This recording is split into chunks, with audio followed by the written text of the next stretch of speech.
most resilient parasite. An idea. A single idea from the human mind can build cities.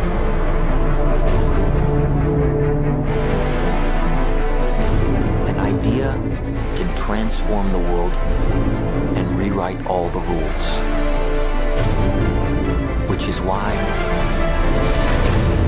I have to steal it. He's hiding something and we need to find out what that is. We gotta break out of here. Give him the kick!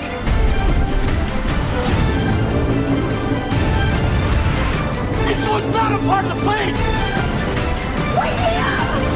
Wake me up!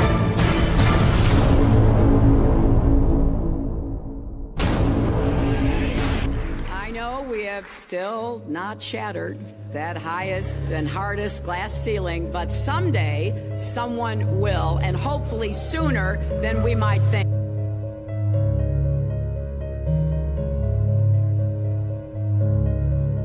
As the galaxies go whizzing by over the glass domed ceiling. Now tell me that doesn't work for you. If it's true, does it change how I live my life? This is something that is not an easy answer because of the magnitude of what we're talking about here. How it will change your life, first of all, when you understand it, is dramatic, to say the least. Will it change you from having to go to your job every day and the things that you typically do every day? No.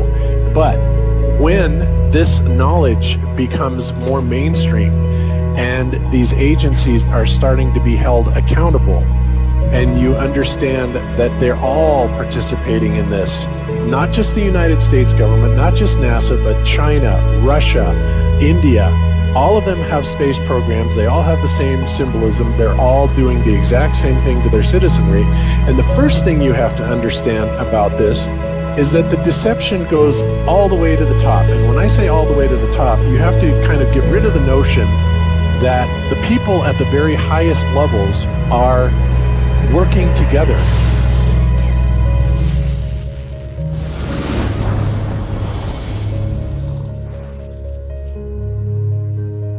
Why would they do this? Why are they trying to hide the fact that we are on an infinite plane or on a flat earth rather than a ball? Well, if you isolate people into the idea that they're on a blue marble that's in the middle of a universe that is really insignificant, and there's thousands or millions and billions of other worlds and possibly other civilizations, that makes most people think that we are insignificant and that we did actually come about as some sort of an accident. Now, when people believe that, their minds are much more malleable into being given the idea that there is no God, there is no creator. And because of that, that also gives the controllers this fertile soil to build other deceptions on.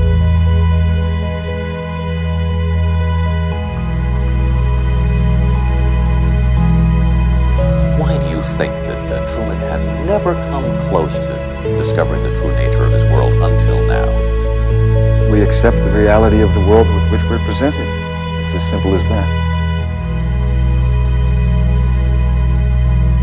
It's about total control, mental, physical, spiritual, every way, shape, form possible. You have to remember how big of a conspiracy this is. This isn't talking about just the JFK thing or isn't talking about just 9/11. It's on an umbrella kind of system to where it is the biggest deception that there is. It actually exposes every other deception, and nothing else brings down the power of the elite because it really exposes education, science, the economy, television, museums, universities. Think of all the things that have been fooled. I feel worse for the people that are out there building satellites, the people that are out there actually working for these space agencies, the people out there teaching in schools as professors, because they would all come to the conclusion eventually, once this gets out, that they've all been contributing to the lie. Why do you believe what you believe? Prove it without using NASA or any other space agency, the government or military of any country in the world. Why would I say that? NASA has been proven to be liars time and time again. I could spend a whole weekend here showing you the lies of NASA. How many of you believe your government is 100% honest and can be trustworthy? And how many of you know the military answers to their government? Okay, so if those three sources are all proven liars, why would you trust them? Fool me once, right? Shame on you. Fool me twice, shame on me. I say, continue to believe pathological liars and you're an idiot. But that's what we've all done. And so, I look at these stuff, we've all seen the textbooks, we've all seen the videos and movies and all these things, and there's so much of it. Do you know what the budget NASA has? You know how much they get? How much money they get? Have you seen the movie Gravity? Okay. That's made for about $100 million, give or take. And if you saw the movie Gravity, that was pretty impressive. I saw it on IMAX, big screen, like, wow. I mean, I felt like I was with Sandra Bullock flying around in space, freaking out myself. Okay, this is what they're able to do with $100 million. What are you able to do with tens of billions of dollars a year since the 60s? Now, in my opinion, we're being lied to not only about the shape of the Earth, we're being lied to about the very nature of reality itself. In 1954, Admiral Richard Byrd, a highly decorated naval officer, conducted an interview where he alluded to the idea that there may very well be land beyond the poles. Admiral Byrd, you've been to both the North Pole and the South Pole. Is there any unexplored land left on this Earth that might appeal to adventurous young Americans? Yes, there is. But strangely enough, there's left in the world today an area as big as the United States that's never been seen by a human being. And that's beyond the pole, on the other side of the South Pole, from Middle America. And I think it's quite astonishing that there should be an area as big as that unexplored.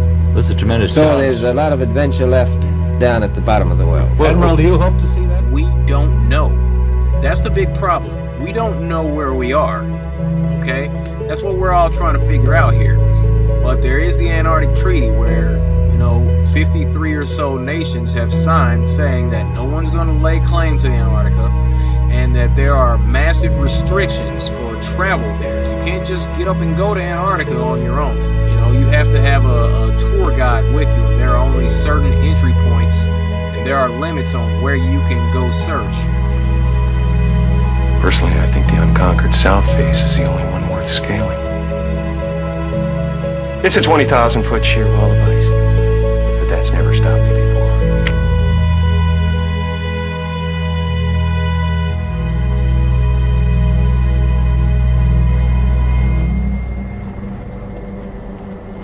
Welcome.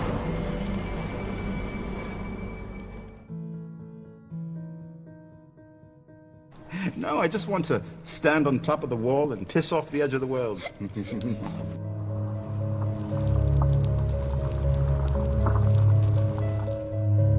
What difference does it make? What difference does it make?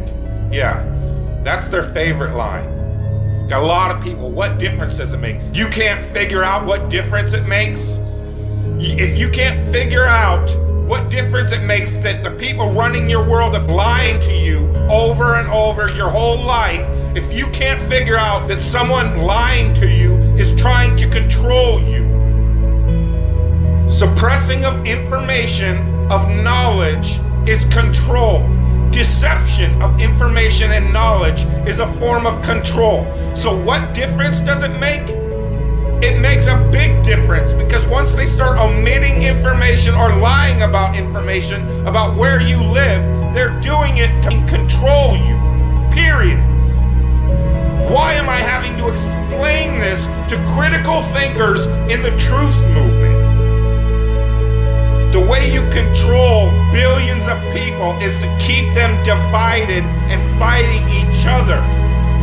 Flat Earth is not a psyop. Flat Earth destroys the psyop. Every psyop that's been used to control us for as long as they've known about it. So this system has been in power and control for hundreds of years, ever since they convinced the rest of the world that they didn't know where they live. It created this fantastical scenario to make people feel insignificant and to follow those that appear to know better. Why is the flat earth so important? Because it shows the deception. And if everybody would just come together and demand answers, they would be in checkmate. They would not know what to do. Train up a child in the way that he should go, and when he is old, he will not depart from it. I believe that's why we have so many who are indoctrinated to still believe and fight so hard for the heliocentric model. The reason being is because we've been taught the globe model since before we had the ability to think for ourselves. Think about that. Before you could think for yourself, before you could form rational thought, you've been taught that you live on a spinning ball, although your five senses tell you something totally different. Our senses tell us that the earth is flat and stationary, that the sun and moon and the stars rotate above us just as we see, that they make their annual cycles in such a way that we can calculate days, months, and years of the passage of time, just like in Scripture. The earth in itself works like a well-designed timepiece, and we all know that any timepiece that we can think of has a designer. What if the lie is to hide the existence of that designer? What if they're lying to us about this because they're hiding God?